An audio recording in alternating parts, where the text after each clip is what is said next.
What's going on, Mandrell? What's going on, man? Shit, chilling, man.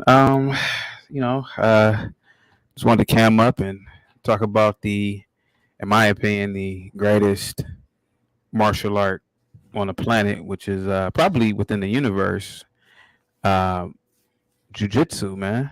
Uh, you know, Yeah, you are a practitioner of it. Um, I I haven't been on a mat in quite some time, but I was a student of it, and I still like it. I still would like to believe that I'm still a student of it as well, despite having a very long hiatus. But I wanted to talk about it, or me and you to talk about it, for people who don't know about the beautiful art of jujitsu. Um, Go ahead, sir. yeah. Brazilian Jiu Jitsu was founded by, I guess it started at the beginning, right? I think if you want to, yeah, Yeah, it was started. Brazilian Jiu Jitsu was started by two brothers, Elio yeah, Gracie and Carlos Gracie. Carlos Gracie was the oldest, but his brother Elio Gracie was yeah. younger, but he was weak and feeble, right? Like really, really weak. Like he couldn't walk up a flight of stairs without getting dizzy. He Mm, couldn't do one pull up. He couldn't do one push up. His little brother Elio, but his brother Carlos was like the a baggage handler for this Japanese dignitary that came to Brazil, right? yeah, And he was a student that they got. The Japanese guy was a student of the founder of judo, the yeah. guy who created judo. He was a student of him, and he was teaching Carlos Gracie judo. But Elio Gracie would go there. His younger brother would go there and watch what they were doing, and just watch and absorb everything that was going on. And when Carlos Gracie got to the point where he was teaching students, he would work with some of Carlos's students, and he would come up with things on his own. Yeah. He came up with different things to do. He was like, okay, but no one knows how to fight while they're on their back. So he came up with different ways to fight on the back. And when Carlos found out what he was doing, he said, okay, show me what you've been doing. And so he showed him. He's like, okay, let's keep working on this. And from that moment on, they built it into what it is today. Mm, Yeah, the art has just evolved. Like, I remember in the '90s, when we first, my first introduction to it was the Ultimate Fighting Championship, when Hoist Gracie won mm. the first one, right? And he was using Brazilian Jiu-Jitsu, and I was like, what is that? And all he did was like grapple, and did very few strikes, but he tackled people, get them on the ground, and submit them. And I always wondered what that was, but then now it's grown into what it is today. Other people are taking it into the stratosphere. Like the leg lock game has gotten extremely better. Leg locks, heel hooks, things like that. Yeah. Far beyond what it used to be. It's just been an ever-growing martial art, much like karate used to be.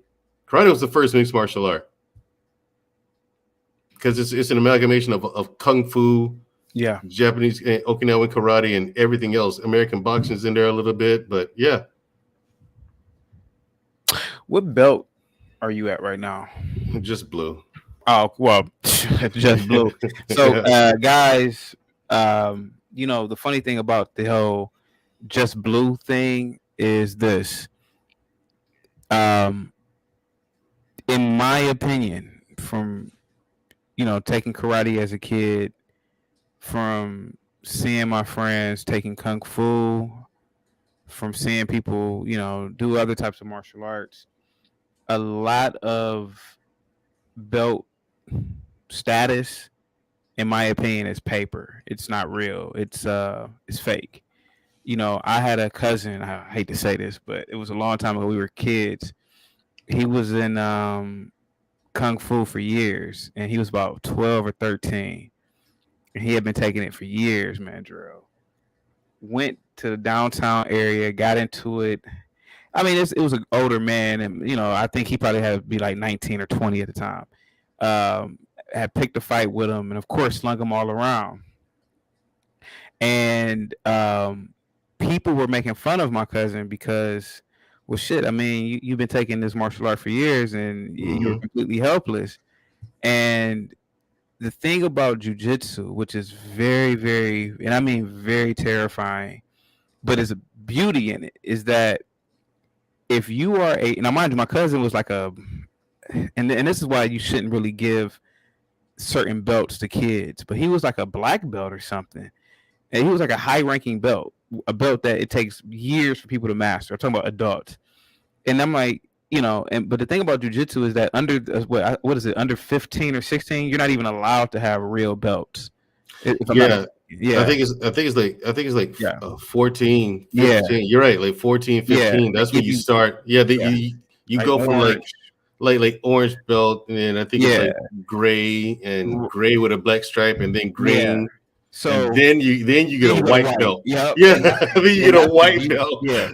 So that's the beauty of jujitsu. So when you say, oh, just a blue belt, so for people who don't know, a blue belt in jujitsu is probably more lethal than in my opinion, than a high ranking kung fu master. In my opinion, I can legitimately say that.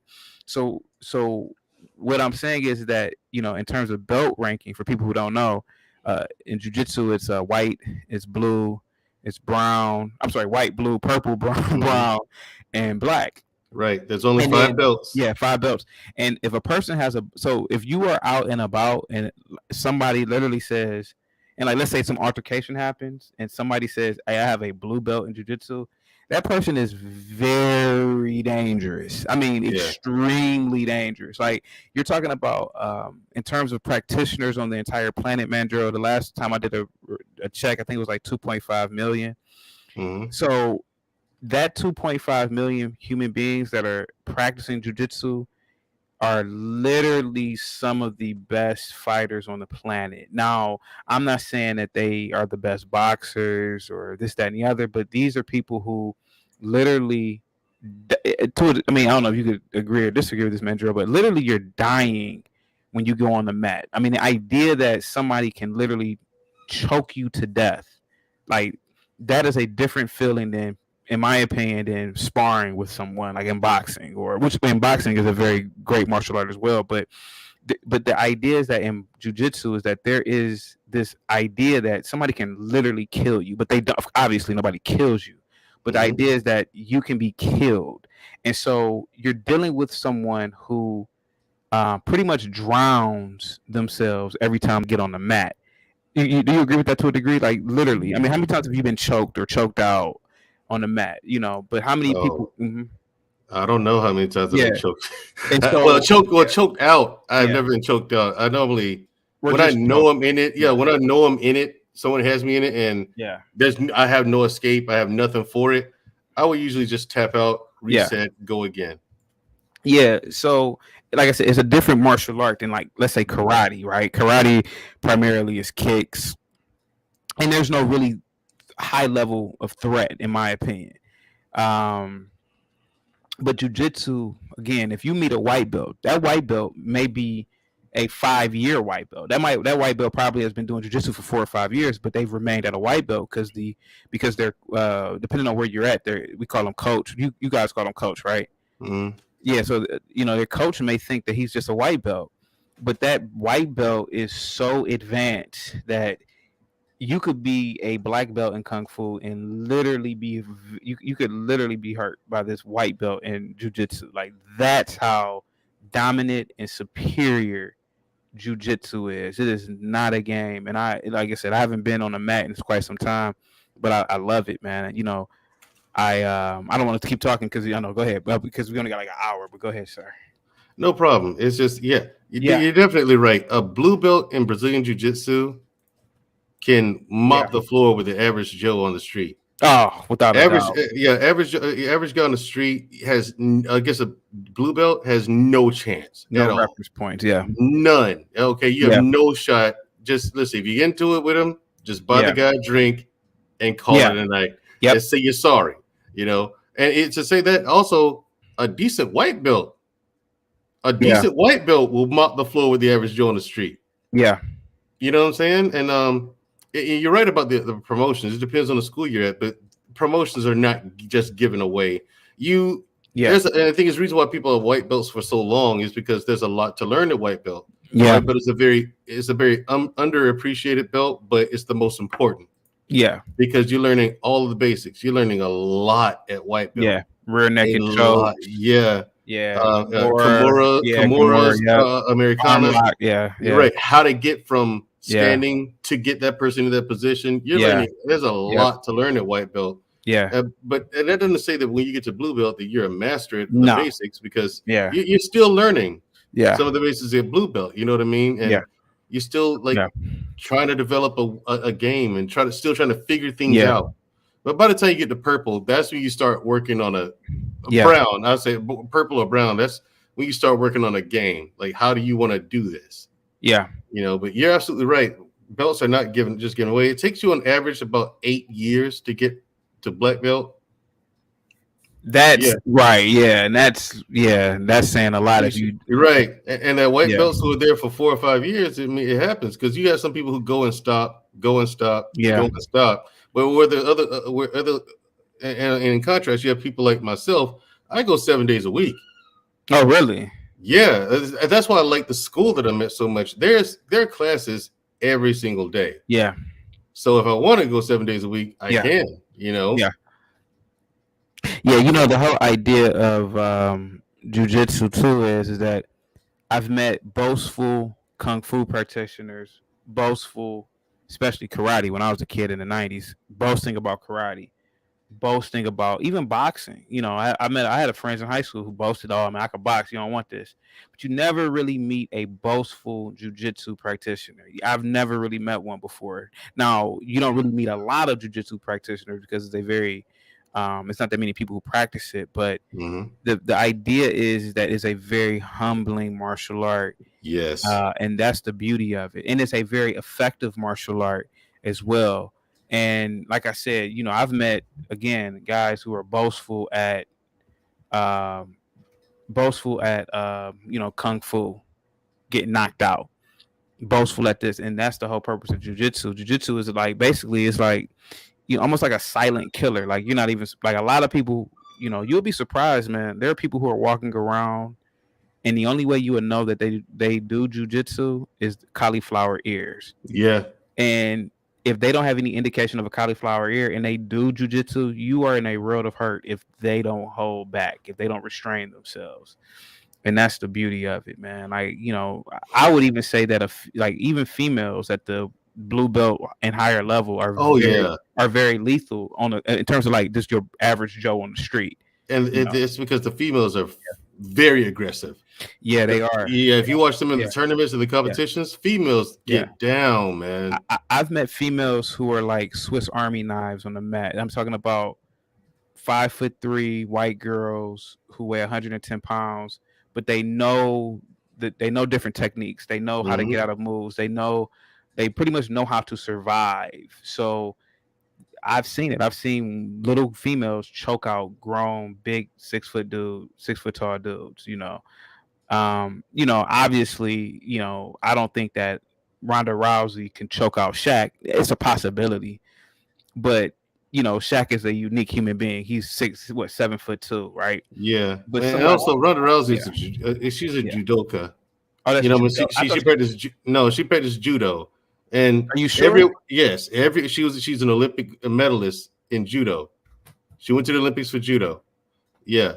And the thing is with her, I'll tell you this about judo players. Practitioners of judo, every single one of them, when they first get to Brazilian jiu-jitsu, they're like, okay, this is different. Oh, I thought she was a jiu-jitsu. I know I've seen her roll before. Yeah. See, there's some moves that are in judo as well as Brazilian jiu-jitsu, like the arm bars, things like that, right? Heel hooks, and things like that. But every jiu-jitsu judo practitioner who's come to Brazilian jiu-jitsu, they think that their judo will give them, you know, some fighting chance. No, they get in there and get absolutely mollywopped, washed, smashed. Yeah, like no chance.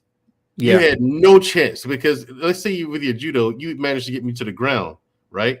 And then you mount me or something. Well, I got like 12 different escapes from mount. Yeah, I got escape here. I got so many different ways to escape from mount. Or while you have me mounted, I can attack you. Yeah, but you don't know that, so you don't know what to do about it.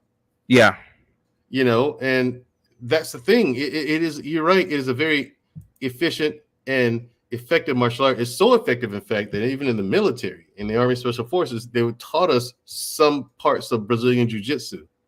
Like now that I've been taking it, it's like there's a lot of this in Army combatives. Yeah. You know what I'm saying? I was like, there's a lot of this in Army combatives. So but yeah, it's but actually taking the class, it's far more in depth, far more detailed. And you're right, it is an extremely humbling experience. You get in there and you start sparring. Like I sparred the first day, not knowing what to do. I just wrestled. You know what I mean? But at the same time, this guy was quick. Yeah. You know what I'm saying? And so he managed to get behind me. He almost got me in the rear naked, but then he went for a bow and arrow choke. I had never seen this before. I defended the rear naked, right? Like he was trying to go with forceful. I just brute forced my way out of that. Yeah. Right. So he was like, "Yeah, this guy's strong." So he went for the collar and went for a bow and arrow choke, and I got choked. I didn't know what to do, and I was getting strangled.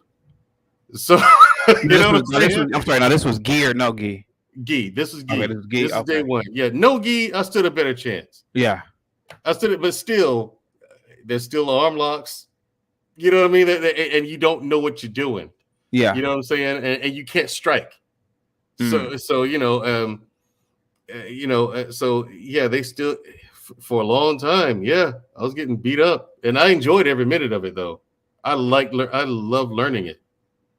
I hope it continues to grow, the art. I hope it continues to get more complicated, and all the new stuff that comes out, like buggy chokes and stuff. Yeah, like it's and like rubber guard, fascinating things that people are inventing and adding to it. Yeah, the rubber guard was invented by Eddie Bravo, right? Yeah, that's fascinating. I've been doing a lot of stretching just so I can be able to do it. Yeah, a lot of stretching and working out, just to be able to. So I'm like, I want to be able to do that one day. So I'm getting much more flexible so I can do it. I think I'm gonna get back into it, man. It's like I said, man. If you don't use it, you lose it. Mm-hmm. And like I said, when I was into it, I'm pretty much a confident person, but I guess I can't. I'm trying to explain it to people who've never done it before. It's not a boastful walk that you have. It's just, how can I describe it, man? Mandrell, maybe you could describe it better than I can. When you're coming off the mat, you're leaving.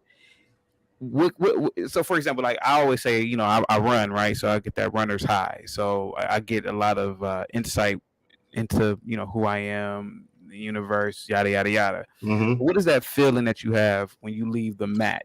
That feeling of euphoria. Yeah, like you're dead tired. You're walking off the mat. You're dead tired. Some days you have good days. Some days you have bad days. You know what I mean? Some days you don't get one tap. They just defended but my goal is to not get tapped and try to get one. But when we're sparring, but that feeling, it's like, it's confidence. Yeah. That's why it's like you said, you don't see a boastful practitioner of Brazilian Jiu-Jitsu. Number one, you don't. It's very humbling. Yeah, it is. Number two, full well that you could really jack somebody. You can fuck someone's world up. Yeah.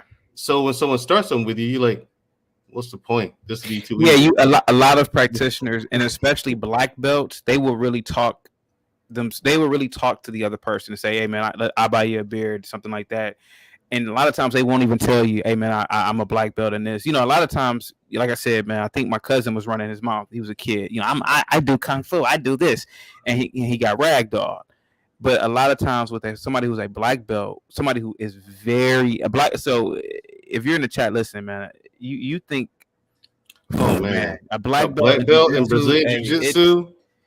Put it this way. Forget about it. Yeah, it's a wrap. So a lot of times, you'll have a coach that will come in, and this happened to me a few times. They'd say, "Hey, I was out at the bar the other day," and somebody tried to try me, and I just pretty much say, "Hey, man, I'll just buy you a beer, man," because what I can really do to you, you would literally be in the hospital for months, man. Mm-hmm. And that's real talk. I mean, talking about how easy it is just to break bones, Man, wow, yeah, I just highly recommend people at least study it and get into it. And like I said, I don't have any children, but if I did, I would want my kids to start off very early in jujitsu. I'm talking about 3 and 4 years old. Yeah. Yeah, Like, the day I have a child, yeah, as soon as they're age appropriate, yeah. I mean, eligible What do would you be think an age age. appropriate is or eligible? You can start. Well, most places is 7. 7. Okay. Most places, yeah, most Yeah, places it's about 7 years old. yeah, At my school, I think it's 7. yeah, But yeah, it's as soon as you can get them in there, man. yeah, Seriously, like, no, at my school it's 5. It's called, they have something called a Little Warriors program. From 5 to 7, that's the Little Warriors. Young yeah, Stars, 8 to 14. Adult classes, 15 and up. yeah, Yeah, so you're not even allowed to have a white belt until you're 15 years old. yeah, yeah, Yeah, yeah. You see what I'm saying? Chaotic, like, yeah. but that whole time, from 5 years old to 14, you've been learning Brazilian Jiu-Jitsu. And they might as well just be a black belt at that point. Yeah. May as well, but you still start at white. Yep. You know what I still mean? start at white. You Yep. still start at white. You know what I mean? So, but the school I go to, it also teaches Muay Thai kickboxing and traditional Taekwondo. So the kids go, if you take them to every class, they're learning all that too. Yeah. You Now, know? so for people who don't know, do you, so if you don't do jujitsu, you don't know anything about it, for anybody that's listening, lineage is very important. Mandrell, I not in date her, but I was talking to a girl many years ago, and she had told me she had just came from jujitsu practice. And I said, "Oh, really?" I said, "Who's your coach?" She said, "Oh, I met this guy. He you know, he's teaching me in his basement or something." I said, "Well, where did he learn it from?" And she didn't give me an answer. She didn't, and I said, "You're going to get yourself killed because he doesn't know what he's doing. You don't know what you're doing.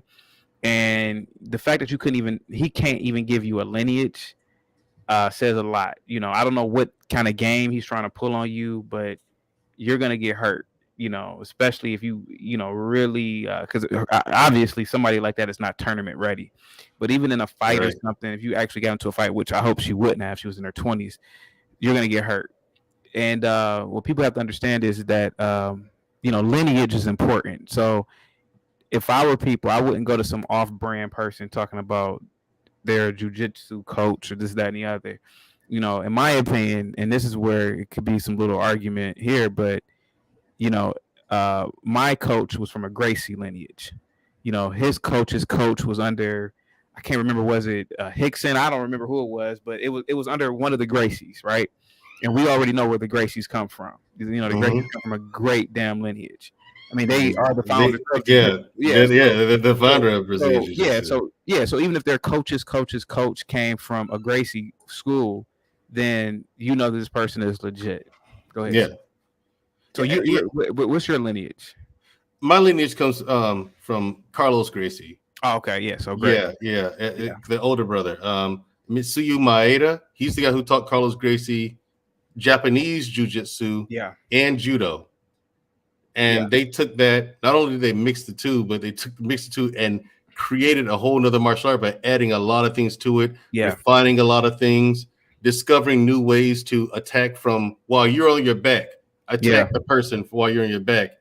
And all the things, dude, there's so much to it that we could tell people, but we'd be here 2 days straight. Let's just listen off moves. Yeah. You know what I mean? And it starts with Mitsuyu Maeda, then Carlos Gracie, and Carlson and Crolin Gracie, George Popovich, Pablo Popovich, and him and X, and Micah Jens, Josh Hubbard, and then there's me. Yeah. And I'm learning under NHG Combat Sports. The head coach there is Michael Bateman. Yeah. So Michael Bateman is my coach. Yeah. He and so it like you said, there is a lineage, and I'm reading this from the program from my school. You know what I'm saying? They have a big sheet of the fundamentals that they're looking for. Yeah. You know what I mean? In order to get promoted and things like that. Yeah. But it's not just the sheet. They're looking for other things as well. And they'll tell you, look, these things, yes, you definitely need to know, but we're looking for other things as well, like your skill level. Like say you go into competitions and you win. Yeah. You know what I mean? That's a sign that you're improving. Yep. Because the coach can't keep an eye on you all the time. There's many other students there as well. But, you know, things that they notice your attendance and your activity level, they notice that, you know, and they do look at your progression. So they encourage competitions as well, you know. Yeah. And I think it's very good to get into a competition for no other reason other than just let you know where you are, because you rolling with the students in the class, you know what I'm saying? That'll take you far, but but eventually you'll learn their game. Like say you and I roll all the time, right? Yeah. We spar all the time. Eventually I'm going to learn the way you roll. You're going to learn the way I do it. But you go into competition completely blind against someone you have no clue what they're going to do. You have no clue what they know. Yeah. That's the ultimate litmus test. And the school I go to really does encourage people to go and compete. Okay. You know? And thank you so much. We have a dancer, a kung fu practitioner up here, Petey. Petey, what say you, sir?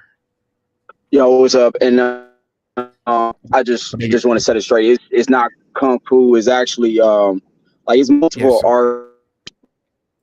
Your phone is breaking up, Petey. Petey.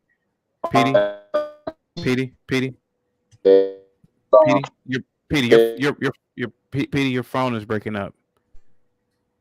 Really bad. And here's the thing about striking arts. Petey, you want to come back real quick? Your phone is breaking up. Go ahead, Mandrell. Yeah, here's the thing about striking arts versus Brazilian Jiu-Jitsu. Yeah. 90 to 99% of the time, the fight ends up on the ground, right? Yep.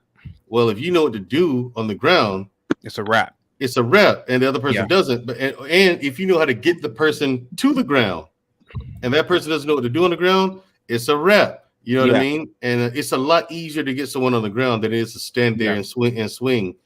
Yeah. To be a well-rounded fighter, you need both. But hold on for a second. No problem. Yeah, but that's why a lot of people like who practitioners of kung fu, American boxing, even karate.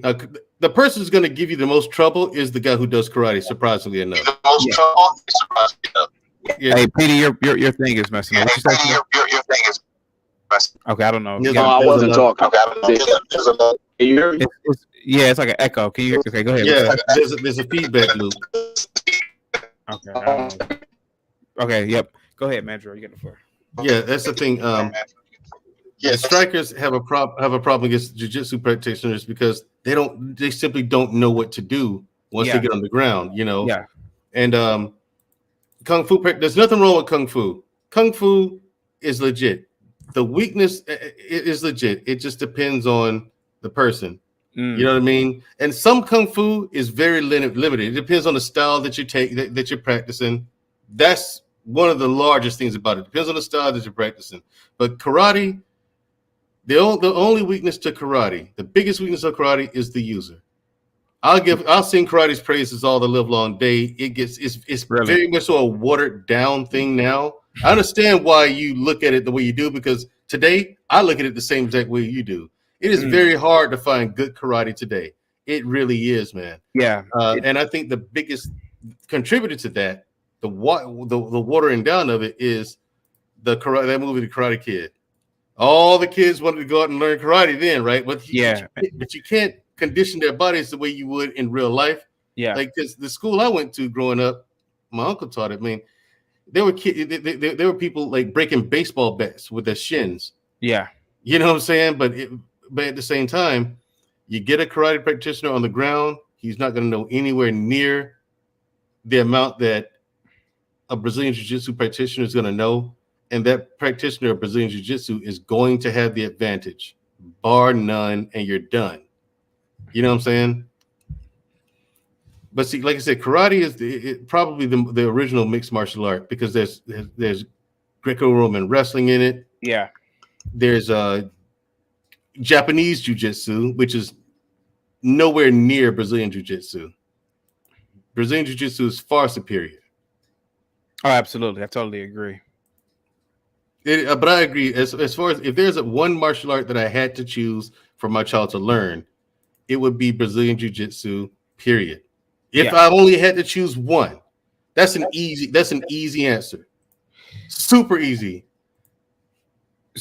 Now that's Henderson Gracie. Yeah, that's Horian. Yep. That's the oldest brother. That's the oldest brother of the family. Yep, and this is one of the Gracie challenges. He's fighting someone who's a kung fu practitioner, and you just see how easy you see how easy it was for him just to take him down. You know. Yeah, because see, Horian understands. See, the Gracie family really studied and practiced things like weight distribution and leverage. Yeah, and you see how he mounted him that quick. Real mount. He could have put him in the rear naked and choked him out right here. And you see how and obviously this is sport, but you see how he just like this is an actual full contact contest. Right, it's an actual contest, but he's basically slapping him because he's saying, look how vulnerable you really are. I could be just throwing bricks at the back of your head, but that's that just shows you the look at it, superiority of BJJ. PD, are you there, sir? Go ahead, sir. I don't know what's wrong with PD's phone or his. I don't know. Yep. Now, mind you, the guy on the bottom is a black belt, and I think he's a kung fu practitioner. Yeah, the only thing that belt, Miss Miyagi, the only thing about the Karate Kid that was correct is when Mr. Miyagi told Daniel-san that the only thing this belt's good for is holding your pants up. Oh, yeah. Look, and he's high mounted. Yep. You're done, dude. Yeah. You let him get the high mount on you. His knees are underneath that means the high mount is when you mount someone, you're on top, and your knees are underneath the person's armpits. If you find yourself in that position, chaotic, Lebuto, in my school they say, because I asked that question, I said, what do I do to get out of this? They told me, well, if you're in that position, you messed up 5 moves ago. Yeah. Yeah, and I'm glad you said that. So it's funny that you said that. So I've been playing chess for 35 years probably. So I started when I was like 5 years old, so about 35 years. So when you're playing an inferior opponent, you can pretty much, so for example, somebody may say, damn, man, I thought I was about to win. I say, dude, I'm not gonna lie to you, you lost like 12 moves ago or 5 moves ago, So jiu-jitsu to me is more like chess to a degree. So you're absolutely right. One wrong move, one wrong anything, couple of moves can literally get you choked out. Yeah, absolutely. Yeah. Or a broken arm, broken leg, broken arm, broken smothered. Foot. Yeah. That is the worst, man. With someone someone with a really good pressure game. Yeah. They put all that weight on your rib cage. On the top, and it's just like and then they have the nerve to lay on top of you to cover your face, and it's just like it's already hard to breathe.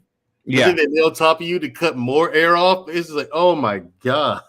Yeah, it's in that art you can make a person feel miserable. Yeah, you hear me now?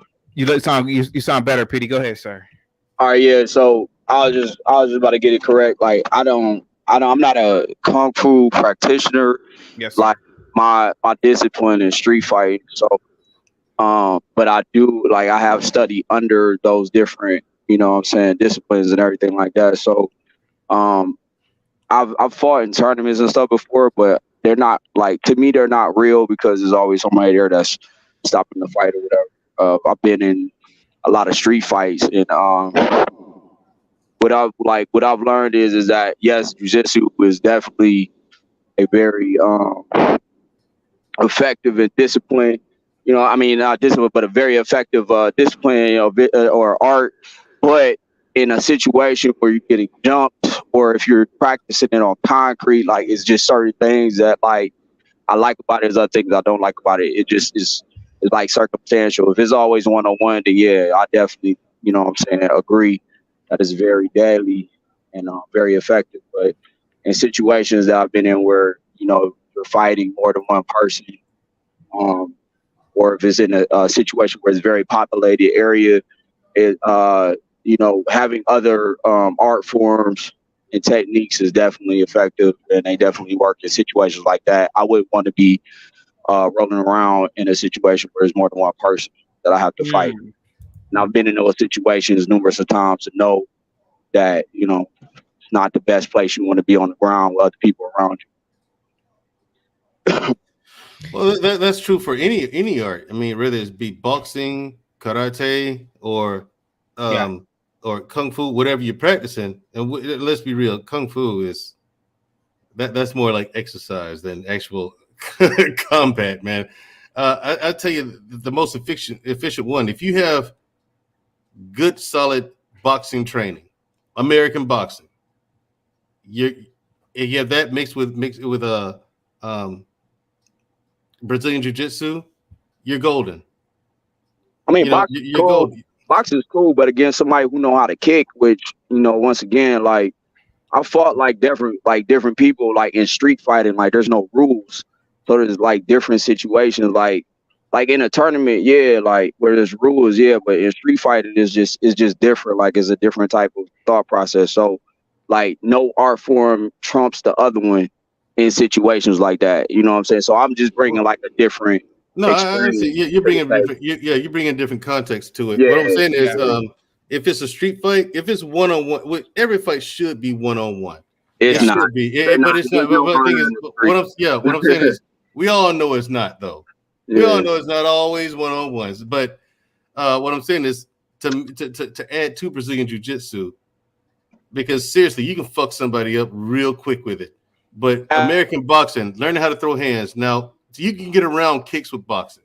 Yeah, you can get around. You can get because boxing, it's about mastering the kinetic chain. It's about timing. You know what I'm saying? It's about efficiency of movement. Boxing is a thinking man. You can't be dumb and be like Floyd Mayweather. They made fun of him about not being able to read well, but you can't be dumb and box at that level and be 50-0. You're not dumb.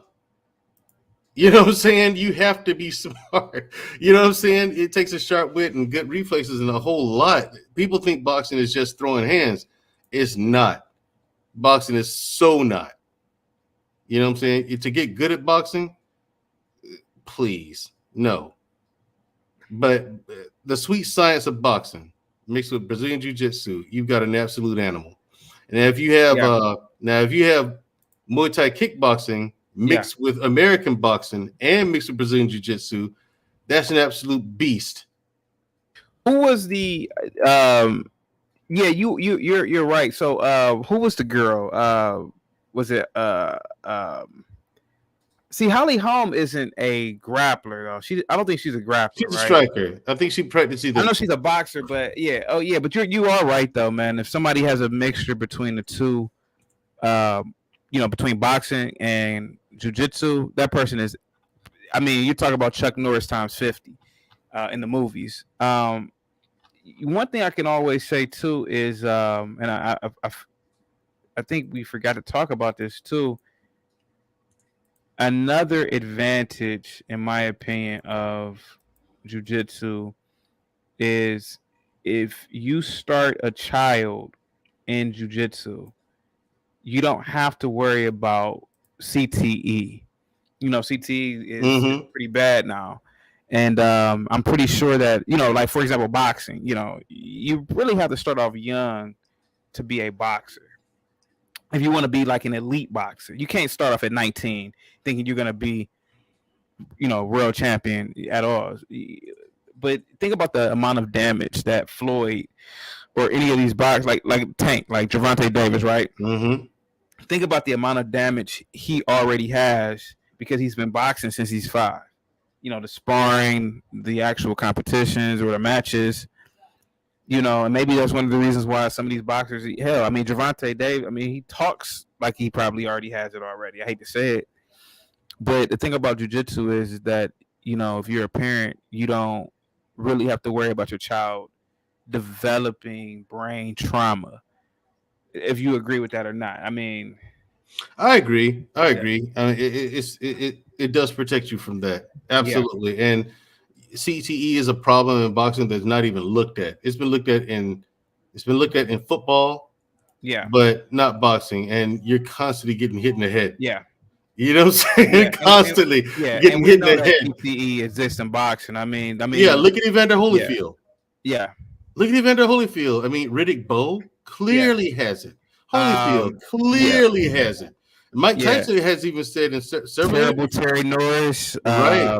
Now, You and Mike Tyson, he might not be able to tell it, but he sat there in interviews and says, he's like, yeah, he's like, sometimes I sit there and it'll hit me all of a sudden, and I go, something's not right. Yeah, I mean, to be honest with you, I mean, even though Bernard Hopkins he's always ate well, he's never drank. Sometimes he's talking, and I'm like, damn, he has the shit too.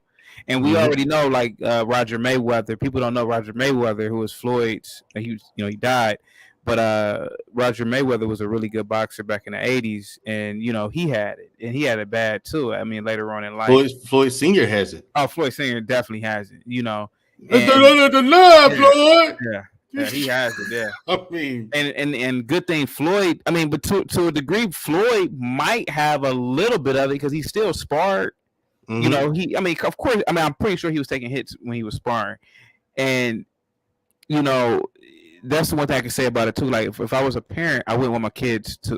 Again, I don't have any kids, but I wouldn't want my kids to partake in like football or box. I mean, I would want them to box, but this with the science coming out, you can't refute science. This is what the science is saying. High impact. What is it? Pressure to the brain causes severe damage. Hold on for a second. Let me see. Say his phone is overheating. Oh, okay. But yeah, go ahead, sir. Yeah, Riddick Bowe is punch drunk. Correct. Yep. Yeah. Michael Boston already said Tank was already Tank already has it too. Yep. And to a degree, honestly, and Adrian Broner, he doesn't really talk punch drunk. I think Adrian Broner has it already. Because his behavior is erratic. Well, is it because he has CTE, or is it he's just a freaking clown? It's a mixture, but I believe that it's probably a mixture. Okay, it could be. I think maybe 75 or maybe 80% of it, more of it, he's a clown. But I mean, it's not far out the spectrum to think that Adrian Broner doesn't have it. I mean, some of his behavior is just like, what the fuck did he do that for? Right. Yeah. Right. Yeah. I remember when he was it Vegas, and he was walking, and he was mad about something and randomly punched somebody for saying what's up to him. I said, dude, what's wrong with this dude, man? And he's gotten into a lot of situations in Cleveland, I think obviously Cincinnati, but yeah, man. But you never really. I mean, I'm not gonna say jiu-jitsu practitioners are perfect, but you don't really hear about jiu-jitsu practitioners doing certain things. You don't. And if you look at the champion of the family, Henderson Gracie. He has over 460 fights, undefeated. Yeah. No CTE. Well, when you look at him now, and Hickson is 63 now. Yeah. Right? That's the guy I look up to when it comes to Brazilian Jiu-Jitsu. I look up to Henderson Gracie, and he has a website called Hickson.academy where you can sign up for a subscription. He's giving lessons on Brazilian Jiu-Jitsu, so you can practice at home with a partner, and he's also teaching his invisible jiu-jitsu. See, that's how far he's evolved jiu-jitsu. It's called invisible. It's the stuff that but there's little tweaks here or there that you don't see. And like, he has allowed people to put him fully in the rear naked choke and start squeezing. And then once they start squeezing, he's like, okay, now go. And he gets out of it. And people are like, what and how? That was locked in all the way, Yeah. Before we started, it was locked in all the way because you told me to do it. Yeah. How did you get out of that? And it's things that he's discovered, and he calls it invisible jiu-jitsu because people don't see it. And he thinks that, it's a shame because people don't bother to learn it. But I want to learn all aspects of it myself. That's why I'm stretching my legs out like crazy to try to learn rubber guard as well. Well, I mean, Hickson is the equivalent of that old black man in the park that's been playing chess for 70 years. He'll let you do everything he can, and he'll just beat you within like 2 or 3 moves, man. He's seen it all. He's a red belt. He's a red belt. It's only 20. I don't know how many red. I think it's only like 25 red belts on the planet. I don't really know for sure. Yeah. But I'll be in my 70s when I get mine. Oh, so you want to get a red belt? Yeah, I'm gonna keep going until I get one. I'm never gonna wow. stop it until I die. Wow. I'm always going to be a practitioner of Brazilian Jiu-Jitsu. Oh wow. I've made up my mind about that. Now, let me ask you a question. Is Shushu a practitioner? No, she is not. Oh, okay. Yet. Oh, yet. Okay. I'm working on that. I'm going to find her a good school in New York. Yeah. And get it to go. I told her, even if I have to pay for it myself. Oh, wow. Yeah. Oh, and that's another thing too. Payment, depending on where you go. I mean, it varies. I don't know how much you're paying a month, but I believe when I was going, it was like $75 a month. It's not that much. Get you a nice gi, get you some nice, no-gi attire. Don't rip your opponent's no-gi. I mean, when you go no-gi, don't rip your opponent's, what do they call it? What do they call it? The clothing attire when you go no-gi. Oh, the rash guard? Yeah. Is that what they call it? Yeah. Oh yeah, yeah. I've seen some people fight over that, But see, rash guards can be expensive.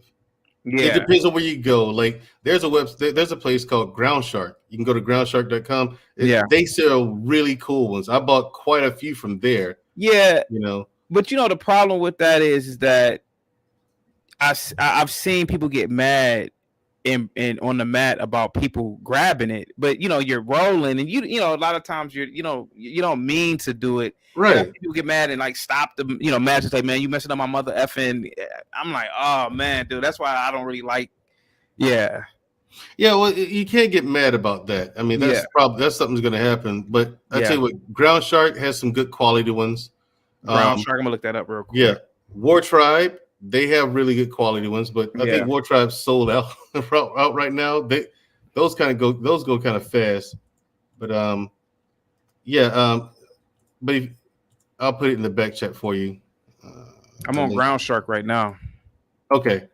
Yeah, I never wore rash guards. Yeah, if you go to apparel and just go to rash guards, they got rash guards, they got short sleeve rash guards, fight shorts.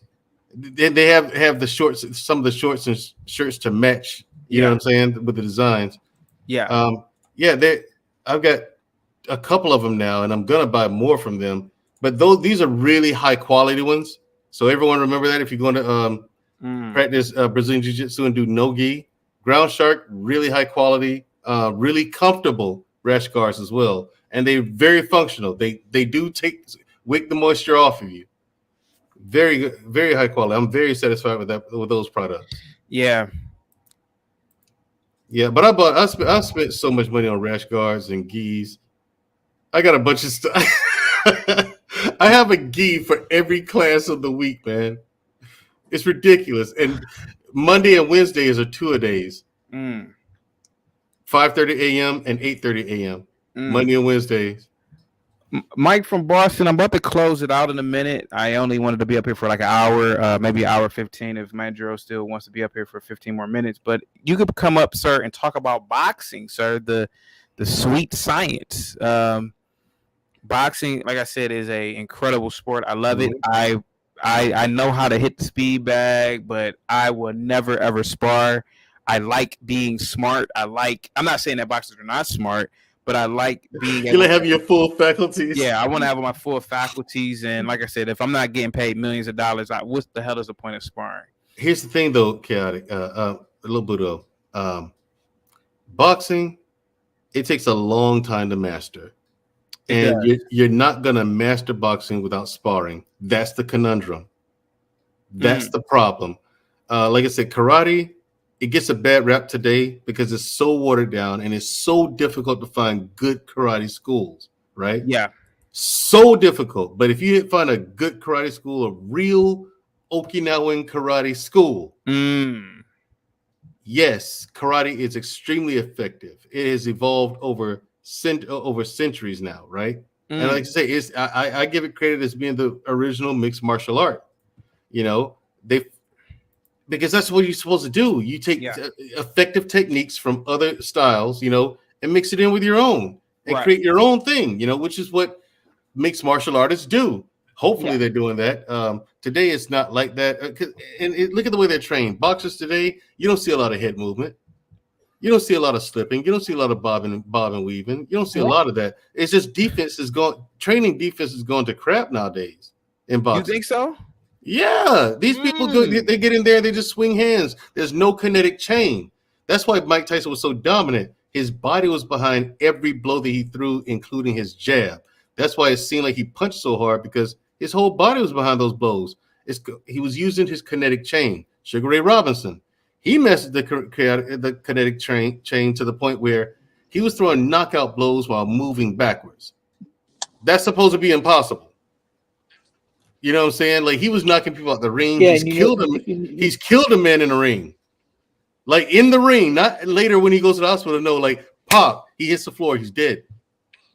You know what I'm saying? So, who are you talking about Robinson again? said, To kill somebody? talking about Sugar Ray Robinson, the greatest of all time. Oh, he killed someone in the ring? Yeah. He said, I watched this interview he did back in the 80s. He's like, from that moment on, he never hit a man that hard again. He always held back in every single one of his fights the rest of his career. And his career span it went for 25 years. He fought long after That he just shows should how not good have. he is. Yeah, he fought long after he should not have. He had retired like 3 times. But yeah, he kept coming back. And when he started losing, he lost like 6 fights. But that was at the point where he was just fighting for money. You know what I'm saying? He was fighting in the era where he was like, dude, you're pushing 40 here. Don't you think he's trying to hang this up? You know what I'm saying? Like 39. Why are you still fighting? Yeah, I mean, shit. You saw what happened when Evander Holyfield tried to come back, like, just recently. Did you see that? Yeah, he got ate up, man. Yeah, I mean, that was sad. Like, I honestly, I really, really hated to see that. To see a guy like that, who, after the career he had, to have him get embarrassed like that in a stupid exhibition fight. It was sad to see. You know, like, he didn't need it. It just shows what happens when you don't manage your money well. I mean, because he shouldn't have to come back and do that, but you know, I like Holyfield a lot as a fighter. Yeah. But he clearly, that was the message, is he should not be in the ring. Absolutely not. Why do you think now what state were they boxing in? They were in it was Florida. It was the only state where they would give Holyfield they would actually allow him to fight, because they wouldn't in Vegas, they wouldn't allow him to fight. Like, almost every commission, they went to this state where the easiest. Yeah. You know, it's like the standards are the lowest, basically. Now, can I ask you a question? Now, you are more of a pugilist than I am, but I do want to ask you the question. If Evander Holyfield would have been killed, do you think that the state would have been liable? They could have sued the commission that approved him, the boxing commission that approved him to. I mean, but I don't know how successful they would have been, because he did. I mean, it really was his choice to go in there and fight. I don't know if you could. I mean, but you could say that. I mean, possibly that they were negligent in allowing him to be in there, because, like, an argument could be made that there would have been a lawsuit. I don't know if they would have won, though. Mm-hmm. Because ultimately it was his choice to go in the ring. And how are you going to tell a former champion? They do. Yeah, I was saying, how are you going to tell a former champion that you can't do it anymore? You know? Yeah, when you can't speak like a full sentence of, like, I don't think Evander Holyfield can, that probably gives you a good idea that you probably should not be taking any more blows to the head. Hi, I'm Evander. It's just sad to see him talk, really. I mean, let alone get in the ring. And the thing is, he tried to fight the way that he used to, where he turtle up and just absorb the punches, right, until he can get in close up to throw his combinations. They don't let you fight like that anymore. You know, you can't just sit there and take blows. You can't just sit there and take blows for 2 minutes and not fight back. Now, had he been throwing punches back, it would have been fine, because he's fighting back. But it looked like he just couldn't defend himself. He just taking blows. I don't blame the ref. Yeah, you know. Mike from Boston, I was talking about. Now, you are a father, but I am not. But I was talking about CTE. do you agree with what I was saying and Mandrell was saying about the whole boxing and maybe the perfect martial art for a child to do is probably some form of grappling, wrestling, or obviously jujitsu? Yeah, absolutely. Yeah. You don't want to be taking. I mean, the head, like they always say that the head is not meant to be hit at all, like not Yeah. at all. But in boxing, the sport is to hit the other person in the face, in the head, in the body.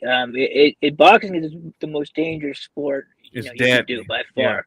And I mean, I wouldn't know. I wouldn't ever want one of my children to box. I mean, because best case scenario, even if they're good, they're gonna take beatings, and those beatings you don't know. I mean, we don't know a lot of these boxers that are fighting now, guys like Floyd Mayweather who just retired. We don't know what kind of effects some of those injuries in their careers. We don't know what's going to happen because Yeah. you see guys that really deteriorated a lot, like You know, from you know guys like Riddick Bowe, who's crazy.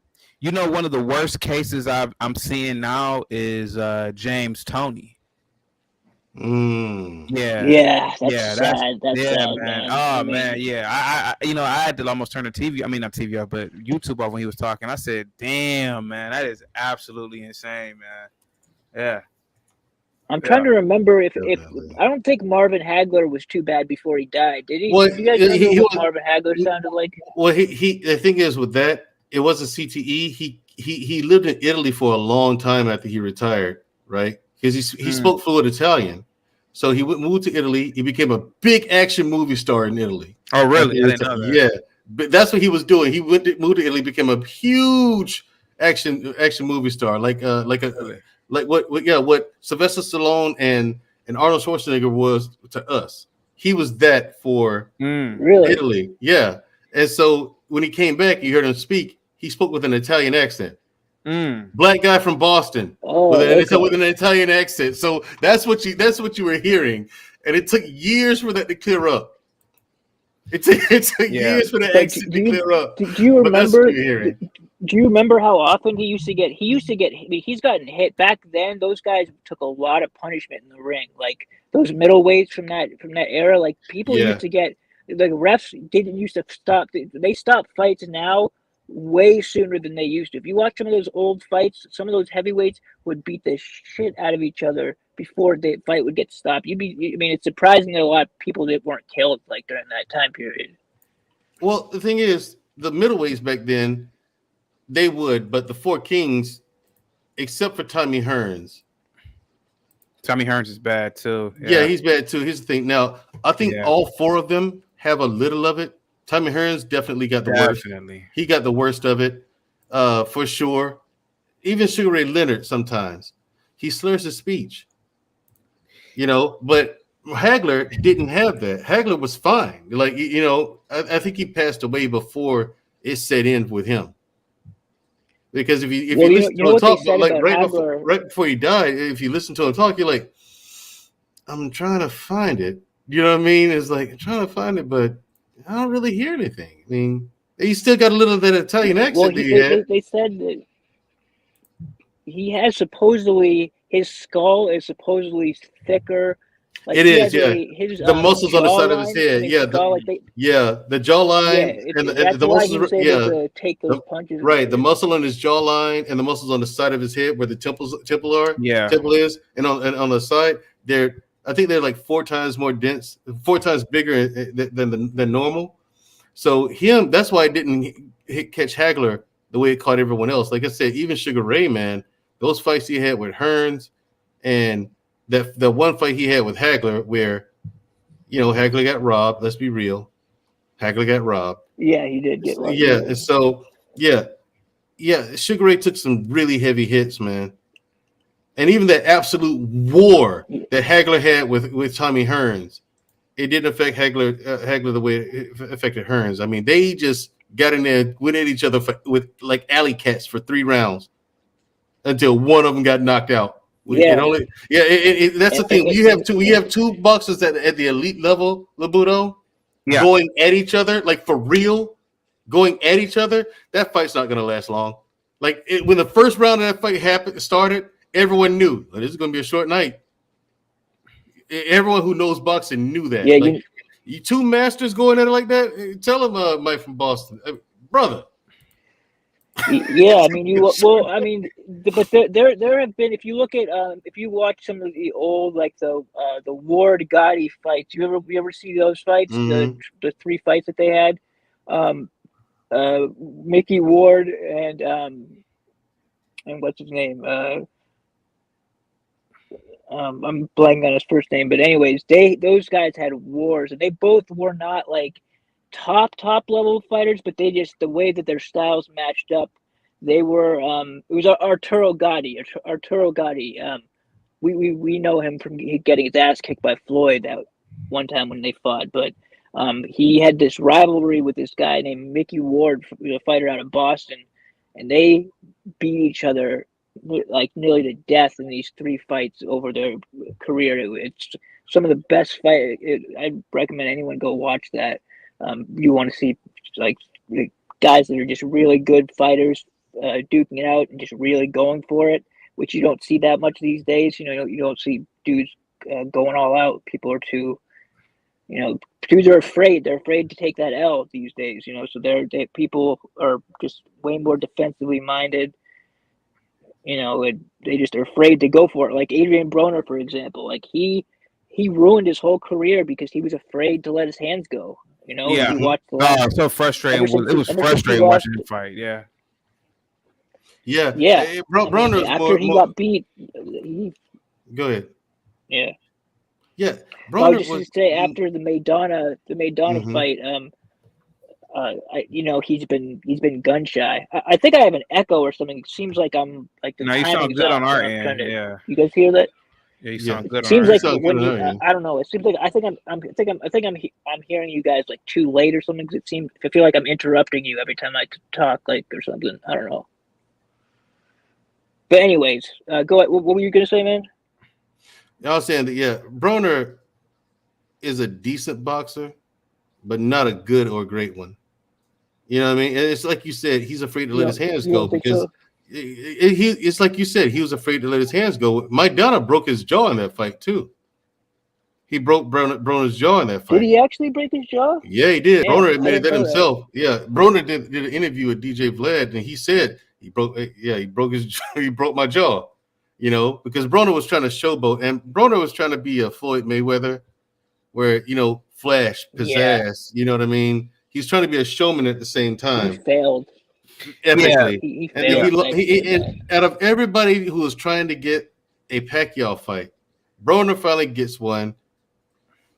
He loses, and that's that. You're not an elite fighter. He's fighting again in about. He is. He's fighting again. But did you know he was fighting again? Yeah, I know. I know about that. I mean, sadly enough, the last Broner fight I saw, I think, was early last year, and they gave it to Broner. But if you watch that fight, dude, Broner, you watch that fight. Broner lost that. Yeah, Broner lost. Let's be real. He lost. Judges gave it to him. Yeah, judges gave it to him. Yeah, judges gave it to him, but he was like, "No, dude, for that fighter, that guy, the guy that they robbed in that fight, Santiago. He deserved to win that fight." Yeah. Yeah, Broner needs to hang it up, man. He's not. He can't compete with these younger guys now. If he wanted to come back and be a real welterweight, I mean, imagine him trying to fight some of these guys. He'd get destroyed by anybody, like any of those guys at the top there, Terrence Crawford or Errol Spence, or even some of the new guys coming up like Jerome Ennis. Broner is not on that level anymore, man. The tragedy. Give it up. The tragedy of his last fight. That kid only had 14 fights. And, and I didn't see the last fight that he fought, but if you're saying that the other kid should have won, that's really telling about his actual current status. If he's damn near losing to a person who's pretty much a dishwasher at this point, a journeyman. Yeah, a journey. Yeah, he only had 14 fights, so he's just out of that journeyman status, in my opinion. Because today you gotta understand. Today they throw title fights at people real soon, real quick. 10, 15 fights, you're looking at a title shot these days, depending on who your management is. But if you remember back in the day, in the 80s, like during Sugar Ray Leonard and Marvin Hagler's day, Mike Tyson's day, you had 40, 50 fights. You had to have 40 or 50 fights before you even looking at a title shot. Yeah. You know, you had to earn it. Yeah, you know what? You know why it is though? It's because now the titles don't mean anything anymore to most fighters. Like they even say it now these days. They're like, I don't care about the titles. The world titles don't. They've watered it down so much that being undisputed like isn't even that big of a deal. Like Devin Haney just became undisputed at 135 pounds. No one even knows who he is. Like if you guys even, I'm sure you guys have probably heard of him, but I've been following him for a long time. Like, yeah, I know Devin Haney is. Yeah. Mm-hmm. Okay, well, a lot of people don't give a shit about him right now. The biggest fight at that division is Tank Davis and Ryan Garcia. No one cares about Devin Haney, who's the undisputed champion. Like it's crazy. It is. I like you, Mike from Boston. I like Mike from Boston. Mommy, he's my kind of guy. Yeah, he's absolutely right. And here's the thing: the biggest fight in boxing, in my opinion, is Terrence Crawford versus Errol Spence. And you're and right. you know, people don't know who either one of those people are. And you know what I mean? Yeah. And since Tyson Fury is retired, according to him, he's retired. Yeah, you know what I'm saying? He's coming back. He'll be you think back. he is? Yeah. Fury says I'm retired. 100%. I don't need it. I don't need the money. I got loads of money in the bank. He's a bullshitter, man. He's more full of shit than anyone in boxing. You don't ever listen to anything that comes out of Tyson Fury's mouth. He is a complete. He just says shit just to get a reaction. Like the guy's a weirdo, man. He's gonna be back. I guarantee you, he'll be fighting for the undisputed title before he hangs up for real. Yeah, Wilder's talking about coming back to boxing too, returning to boxing too, because he just hadn't fought in a while. He never retired, Wilder, but he just hadn't fought in a while. I don't know why either one of them would come back. They have nothing. They have nothing left to prove. They have nothing left. The thing is, they have nothing left to prove.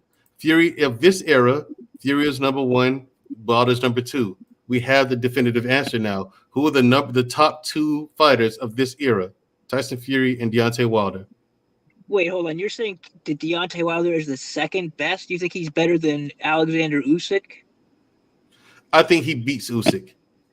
Even though Usyk, here's the thing. Usyk, if you're comparing skill, compare it to Wilder, Usyk is in another dimension. Okay, Usyk will run circles around him in skill. Okay, I'm not saying that, but Deontay Wilder is the most dangerous heavyweight of this era. He's the most dangerous. He ain't the best, but he is the most dangerous. It only takes one shot. You know what I'm saying? You know what I'm saying? If you can stay, Fury found a way to stay away from it. He found a way to stay away from it. Good on him. He used his footwork, his head movement. He did what he's supposed to do. Usyk, I don't know.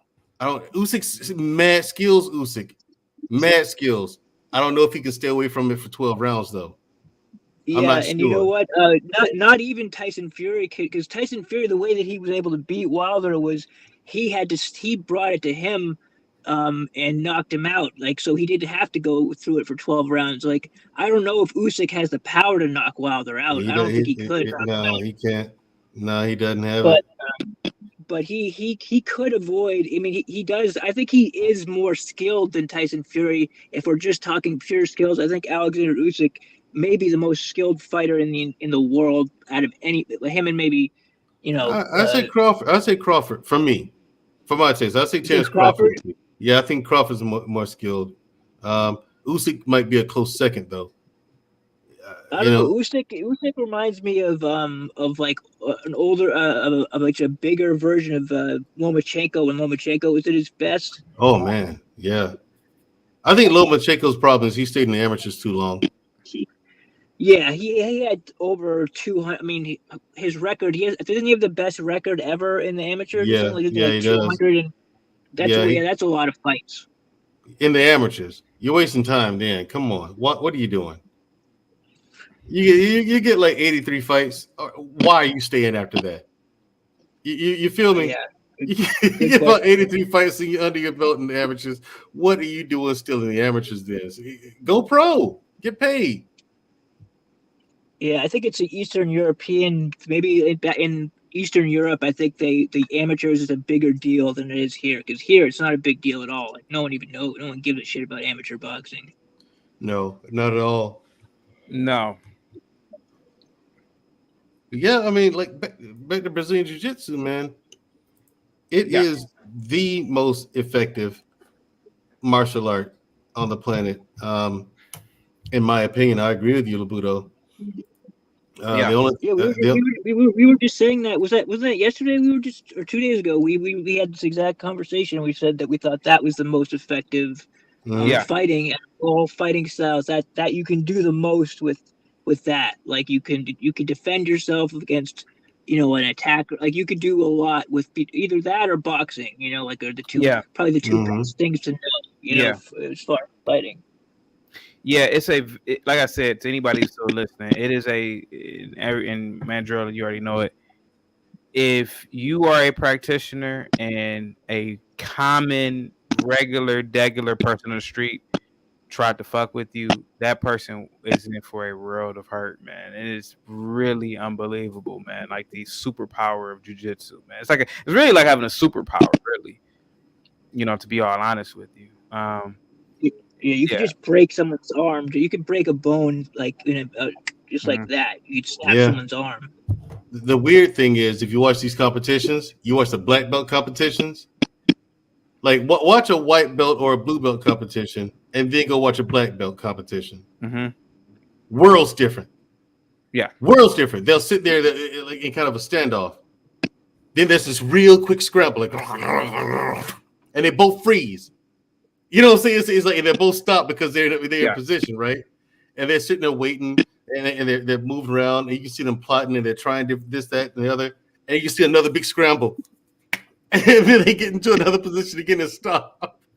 Like there's no wasted movement with the black belts. Yeah, no wasted movement at all. Everything's done on purpose. They know what to do. The Eddie Bravo versus Hollyfield Gracie Part 2. Probably, in my opinion, is one of the greatest matches I've ever seen. But then again, I haven't really seen that many matches. But if anybody has not seen that, if you want to see nice, all of it is nice. But if you want to see something, watch the Eddie Bravo versus Hollyfield Gracie match. But yeah, man, like I said before, man, if I had kids, I would not want them to do, contact, like boxing, anything like that. But I think he muted himself. Yeah, I can't hear him. Lebuto, you muted yourself.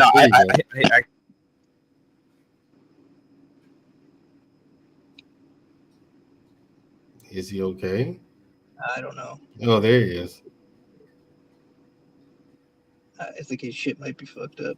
I don't know. Okay, hold on. Okay, yeah, hit the mic. Okay. There we go. There you go.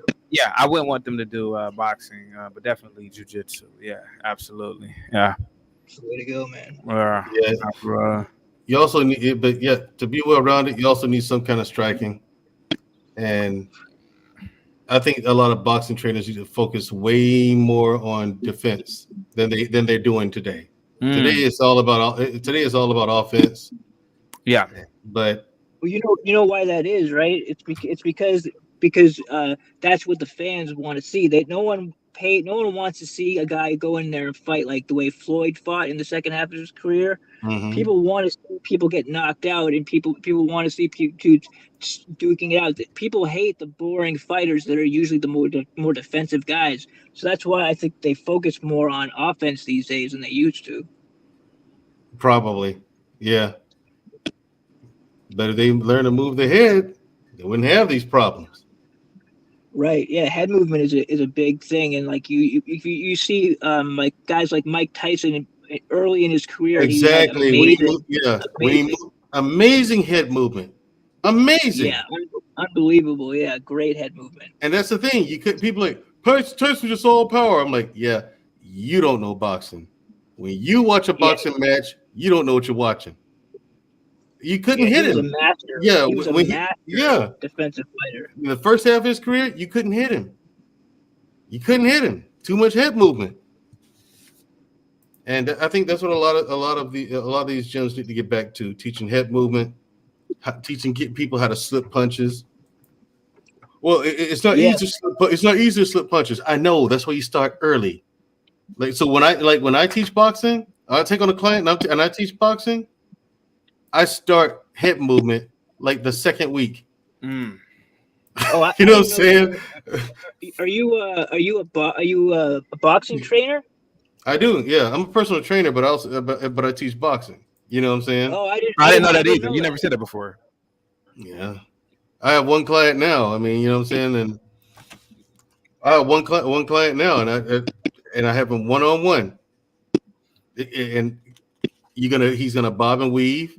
He's gonna bob and weave and throw combinations. He's gonna throw combinations, bob and weave, throw more and throw combinations. And these combinations are 3-4 hit combinations. So Mandrell, you're an actual fighter, man. I didn't know that. Yeah. See, I didn't know that at all. I just thought you were just, a workout enthusiast, and yeah. Yeah, and I'm a fighter, not a martial artist. I'm a fighter, not a martial artist. Did you fight? But did you box at any level ever or no? Yeah, when I was coming up, I did, and I used to turn when I was in college. I used to turn pro. I used to box just to get money to go on dates and stuff. Oh yeah, you did mention that. Yeah, I remember that. Yeah. I now remember that. Yeah. Yeah, just to get money for dates, man. Because you start off. I mean, and plus you're in Alabama, and no one's paying you. You're not getting paid a lot of money. You know what I'm saying? But it was decent enough. Worked out. It was a good little hustle. You said you turned pro at boxing? Yeah. No shit. Really? Wow. Yeah.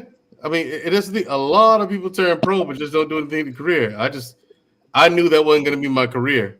You know what I'm saying? Like Lebuto says, I like to think. I like to read. I like to be able to speak the King's English. Yeah. You know what I'm saying? Yeah. You won't be able to do that. And that's probably why, in truth be told, that's probably why Floyd's boys don't box. Because he's made so much money. He's like, man, y'all ain't got to box, man. Nah. In fact, y'all going to private school. Yeah, you ain't this elite private school over here in Vegas or LA, wherever it is. You know? Yeah. And you can't blame the guy. You can't blame him. Look at his because father. he knows the dangers of it. I mean, right. The father, Roger, the uncle. Yeah. The other uncle is cool. Yeah. Jeff is cool. Jeff is cool. Yeah. I like Jeff. I met Jeff. Jeff he's funny. He's a funny dude too. His interviews, if you listen to him, he's a funny dude. Yeah, he was a decent boxer. I think he got the WBO, but he was never on the par as Roger, and definitely not on Floyd's level. But yeah, I think that's what. Yeah, I think that's what it was. I think Floyd looked at his family and said, "Oh hell, nah, nah," and I'm already rich. Those kids are set up for life anyway. You know. I mean, Floyd didn't even take. I mean, Floyd is known for not taking punishment, but he still did take enough that I bet you it will affect him at some point. Yeah, definitely. Mm-hmm. I mean, so all that sparring. Yeah, definitely. I can see that happening. But he'd never be, as bad as his brother, his dad, and his uncle. His dad and his uncle. Yeah. Yeah, because Roger had it bad. His father has it bad. Now Jeff again. Jeff is cool. His dad. I feel like his dad should be in like a home almost. Like he's like out of here, man. Yeah, it's pretty bad. It's like when you have like an event or a get together at the house, and they say, "Yeah, don't bring dad downstairs." I think that's like his dad's. His dad's level now because it's almost like I mean, we already know who he is, but it's an embarrassment when he's out. Yeah. Yeah, when they ask him questions, like in the media now tries to talk to him, it's just like, no, just avoid him. Like don't even ask him any questions because he'll try to answer you, but it won't sound good at all. Yeah, Roger was cool up until what do you think, Mike? Maybe like a couple of years before he died, but it got really bad. Whatever. Yeah, he was bad. He was bad too. I mean, just the brain is not meant to take that type of damage that those guys have taken over the course of their lives. These guys start boxing when they're like 6 years old. I mean, your head's getting hit that much for that many years. I mean, your brain is a muscle. Like at the end of the day, like you can't take that type of damage just over and over. Yeah. Yeah, and it's also bad. It depends on the coach. Bad coaching. What are you teaching the kids? I think you should be teaching head movement as soon as humanly possible. Slips, bob and weaves, step backs, sway backs. You should be teaching defense as soon as humanly possible. I'm gonna say this, Mandrell and Michael Mhm. Boston, and I've never said this before. I legitimately think that boxing and football should be banned. because Oh of the man, health, because Yeah, because of the health concern. because we are evolving at a rapid rate in terms of science, and we see the science, man. We see the science. You know, we see the damage Yeah, that football has done. You know, every week you hear NFL players died of like suicide or something. You know, a lot of these players in the NFL are, I mean, it's high rates of violence, criminal violence, and we know it's because of CTE. You know, yeah, you're right. You're right. We do know it. We've seen too many cases. There's too many coincidences of guys beating up their. It always is a boxer, or football player who is getting it's caught never a beating up his tennis player, girlfriend. right? Yeah, never a tennis player. Never. Yeah. you're right. It's never a Truth be tennis player. told, Tiger Woods got his ass beat by his white wife. But think about that for a minute. His white wife. You're right. That just shows how soft tennis is. Right. Golf. Yeah, that's how soft golf is. Listen, you can have the football, man. We can ban that, but do we have to give away boxing? I mean, We listen. If I had the power, I wouldn't do it because of I don't. You know, I think there's still powers that be that benefit off of it. The mob, hustlers, they kill you. You know, yeah. I mean, you can't get rid of. It's like somebody saying we need to get rid of prostitution. Yeah, pimps will kill you. You know, that's how they make their Right. money, man. You know, so I wouldn't want to be in a position to give the yay or nay on it. But we do have to sit back as a society and say, you know what?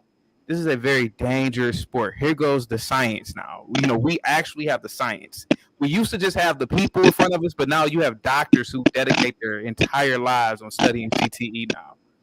You know, so Mm-hmm. and then what? Like I said, what parent in their right mind, knowing the science, would want their kids to participate in? Listen, LeBron, as crazy as he is half the time, he you know, I don't know if you know this, man, Drew. LeBron was a very high level football player in high school in Ohio. Did you know that?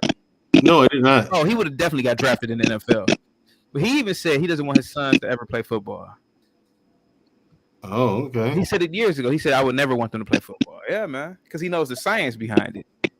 Yeah, those guys, man, their heads get just constantly. Especially it depends on the position. Unless you're going to be a kicker or something, you're going to get CTE. Like you just have to accept it. Like if you're a running back, you're getting CTE.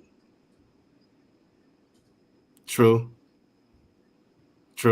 I mean, you're just taking too many to the head, but I understand. I agree, and I understand. I understand the dangers of it. I do. I mean, Like, there's no denying it. Yeah. There's no denying it. You know. Yeah. Like unless you're like Barry Sanders or Emmitt Smith, I mean, they're good because they were just evasive. But you know, I would want my kid to be a mediocre running back getting pounded and shit. Hell no. Track and field, golf, tennis, little sports like that, jiu-jitsu, wrestling, you know. But hell, wrestling is good. Yeah. Greco-Roman. That's a good thing, and that's the thing. It's versatile. Brazilian Jiu-Jitsu. You can mix Muay Thai kickboxing, Greco-Roman wrestling, karate, taekwondo. You can mix all martial arts with that, and use it in there. Judo doesn't, it's so versatile. Yeah, like you can't lose by using it. Who's that? What's her name? The UFC fighter I think she's Brazilian actually herself. The really good chick, the champion. Amanda Nunes. Amanda Nunes. Yeah. She's a very good striker, and she's very good. I think does she do jiu-jitsu as well? Is that her thing? She's I think a purple belt in jiu-jitsu. Yeah. So she's that's why she's so good because she can strike really well. Belt. She's a black belt. Sorry, black belt. Yep. Yeah, so she's like that's why she's so unstoppable, I think. Yeah.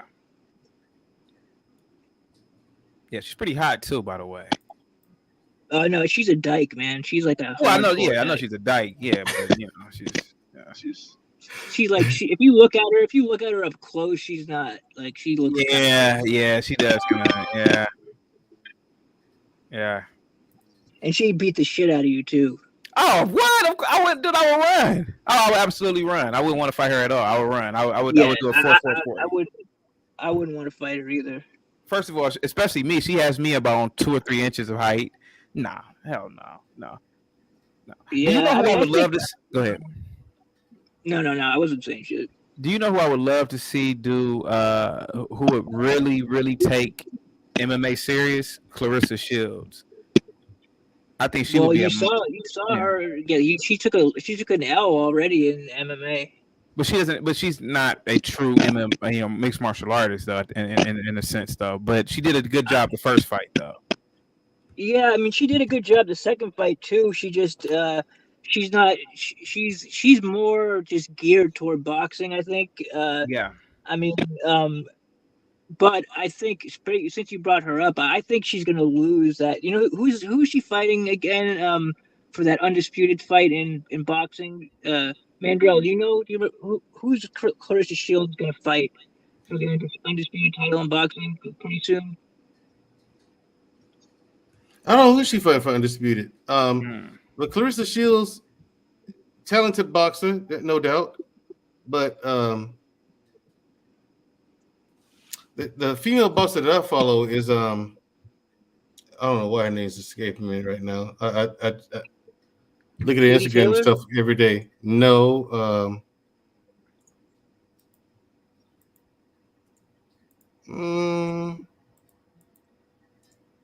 Now watch. The second we go off here, I'm gonna remember. I only know Clarissa Shields, man, so I couldn't even help you out on this one.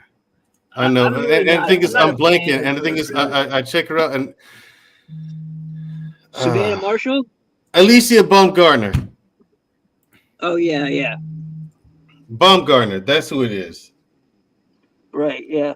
I know of her. I don't know much about her. Oh, she's a very talented boxer.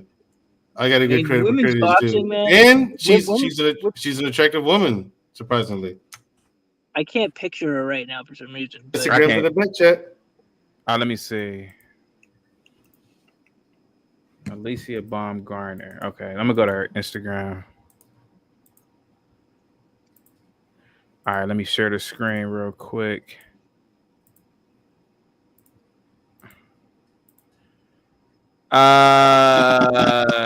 Yeah, I know who she is. She was endorsed by Floyd, right? I don't know if he's endorsed. She was endorsed by Floyd. I think so. Yeah, I'm pretty sure I've seen her before. Well, not endorsed, but she's hot. Yeah, she's got to deal with Adidas. I know that. Let's see. Yeah, that body is incredible. Like the shape that she's in. Her last fight, not last fight, but the fight before that, when she won her title, WBC title, she knocked the chick. Yeah, she knocked the chick out standing up. Wow. She hit her. She hit her, and she hit her with a hook. Yeah. And this chick's whole body just seized up while she was standing. Her whole body just seized up. Yeah, one of those knockouts. Like right. And then she came in, but the ref stepped in between and just waved it off. Hey, I'm not gonna lie to you. This chick is pretty hot, man. Yeah, she's by far the best looking female boxer. She's a very attractive female. She I mean, in terms of being a boxer, yeah. And forget the IBO title that she holding. The IBO is a nothing title. Yeah, and it is. You're right about that. Yeah, she's cute. I'll give you that. She should be like, I guess she's not good enough to be like a model on her if she was just based on her looks. I don't think she's quite good enough to be like a movie star or model, but for a boxer she's very attractive. Yeah, for a boxer she's very attractive. Yeah, I wouldn't want her. I'll put it this way: I wouldn't want her to be a Bond girl. Put it that way. Exactly. Yeah. No, she couldn't be a Bond girl, but she's attractive. She's listen. I'm other than Muhammad Ali's daughter. What was her name? Layla. I Layla can't really Ali, name. Yeah, I can't really name any attractive female boxers. Yeah. Well, the girl who just fought Katie Taylor, she was pretty. She was Dominican, I think. She was actually pretty good looking. Right, not as good as this girl though. Yeah. Okay. Yeah, she's pretty tall too. She's about 5'8", 5'9", so she got some height on her. Yeah. Hey, are you doing a show tonight? Nah, I'm actually I'm doing a one tomorrow. I'm actually taking a break tonight. I got to do some editing or whatever. But yeah, man. Hey, man, Joe, thanks, man. I think we should do more fight shows, man. But I'm Mike from Boston. Why did you ask me that though? I just because I fell asleep early last night, so I missed most of the shows. I just was curious if you were going on tonight. Oh no, I'm not. Oh yeah, she's pretty nice. I like. Yeah, that shit must be taxing, man. Yeah, it is to a degree. Now that you have, it's crazy. It's taxing, but it's taxing in a good way, man. You know, you got to keep doing it. Just like Mandrell said, man. You know, you got to. He's always going to be on that mat. You know, whether it's a good day or a bad day. So that's how I feel about, you know, doing the shows, man. I love doing it. Just got to do it every damn day. That's man. She's hot. Yeah. Okay. Yeah. On a scale of 1 to 10. Give her about a 5, 5.5. Yeah. Really, I keep forgetting how you do your scales a little bit different than I would do. Like, so I think 5.5 is like average. Well, my 5, like, yeah, Mandrell. So you know how I rate, right? Mm-hmm. So my rating goes like, if I give you a 5.5, that means that you look better than 55% of the women on the planet. Okay. So that's how I do my rating scale. So she's pretty high. Yeah. So that's Layla Ali there. So Layla must be like, she must have heels on or something. So Layla they both have on heels. Yeah, she's huge. So that doesn't matter right now. So Layla must be a legit 6 foot then. She's about 6 foot tall. Yeah, man. she looks like she's a big gal. Oh, okay, so they have her listed height as 5'10". So yeah, she was gonna be tall anyway because Muhammad Ali was tall. He was only about 6. How tall was Muhammad Ali? Was he 6'3" or something like that? Yeah, 6'3". I think something like that. Yeah, great damn fighter, man. But yeah, she's pretty hot. Oh, man. She's Mandrell. What would you give her? Alicia Baumgartner? Yeah, a solid 9. What? I give her like a 7. Wait, Mandrell, you said a 9? And that I'm taking the body in account and everything, man. Listen. Oh wow, that body is athletic. It doesn't. And it's not the masculine athletic. You know, like a lot of people out to look like dudes. I'm like, ugh. Yeah, I'm taking the whole thing into account, the body and all, and all. I mean, yeah, you take everything into account. I mean, she's pretty up there, man. I can see a solid. If you give her a solid 7.5 or an 8, I could totally see that and agree with that too. But yeah, man. I mean, you take the body into account too. Yeah, you take the body into account too, man. Yeah, she's way hotter than Clarissa Shields, man. Yeah, I don't like Clarissa Shields, man, at all. Yeah, Clarissa's too boastful to me, man. I'm like, you're like, who do you like? I've never even known Clarissa to knock out anybody. So she's got the worst disposition. Also, I mean, her attitude is just so. Like they said that they wouldn't let her in. Recently, she was at I think it was the last Deontay Wilder fight. She tried to get into the VIP section, and they wouldn't let her in. Wow. And she was complaining about it. And I was watching because because people just don't like her. Like she just has a very off-putting personality. Like she's not. She's kind of just a bitch. Like she's just a bitch. Like and I heard this guy on the show was talking about her. And he's been in boxing for 40, 50 years. He's like, she's one of the most off-putting people I've ever met. Wow. Like that. He's saying even with men too, right? Like, yeah, he just like she's just like no one can stand her because she just has the most entitled attitude, and she's always like the way he described her, she sounds like she's a nightmare. Yeah, Yeah, she does come off like that. Before I go, guys, Mandrell, I gotta say this, man. Yesterday was so funny, man. Um, even though Rush isn't here, but respectfully, when Rush, what's that girl's name again? Margot Robbie. What's her name again? Yeah, he was When smoking Mike from crack. Boston, when Rush said, He was "Show me a smoking. better picture," Show me a better picture. A I better almost died picture. laughing. I said, "What?" A better picture. He said, "Show me a better picture, man." Yeah, he had me. Rush had me with that one too, man. Yeah, Rush, man. If you're out there, Yeah, that salute. show was funny, bro. He said, "Show me a better picture." Hold on, like literally showed him pictures like this. He said, "Oh yeah, show me a better picture." I was like, "What, dude? This woman could play in the mud all day, not take a bath for a week, and still be a 10. What is he talking about?" But he's got that bias, we know what kind of bias he's got. I showed Rush this picture right from Boston. He said, "Show us a better picture." I was like, "What?" Yeah, it's like, dude, what are you talking about, man? Hey man, Gerald, thanks man for coming through. No problem. Man. Hey, thank you so much, Yeah, man. salute, man. I think I'm gonna get back on the mat, man. I gotta get back there, man. Yeah, I gotta get back there, bro. You should, man. Yeah. Salute to you, Mike from Boston, man. Anything else, man? Yep. Mandrell, anything else? No, nothing else. Okay. Well, have a good one, man. Thanks so much, bro. Thank you. No problem. Yeah, let's do this again. Peace. Absolutely. Yep. Rush, if you're there, I hope you are, because I don't like saying things about people when they're not. Man, I almost died of laughter when you said, "Show me a better pick." That's some funny shit. But salute, man. Have a good one. Peace, guys.